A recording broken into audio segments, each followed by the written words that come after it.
சபரிமலை பயணம் தானப்பா சாமி வழி துணையா வந்து சேரப்பா சாமி சபரிமலை பயணம் தானப்பா சாமி வழி துணையா வந்து சேரப்பா பச்சிலைய கட்டிக்கிட்டு ஐயப்பா மேளத்தாளம் கூட்டிக்கிட்டு ஐயப்பா சிந்தகத்தம் ஆடிக்கிட்டு ஐயப்பா சாஸ்தாவன வணங்கி புட்டு ஐயப்பா காந்தமல ஜோதியானவா எங்க காவலாக வந்து சேரப்பா ஐயப்பா காந்தமல ஜோதியானவா எங்க காவலாக வந்து சேரப்பா சன்னதியில் கட்டுங்கட்டி ஐயப்பா சபரிமலை காடு தேடி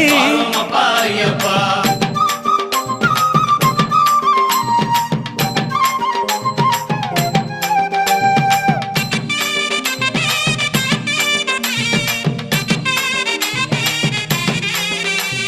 பெருவழிதான் திறந்திருக்க குருசாமி முன்னடத்த நந்தவனம் தான் வணங்கி கொடிநடையா தான் நடந்து சபரிமலை பயணம் தானப்பா சாமி வழி துணையா வந்து சேரப்பா சபரிமலை பயணம்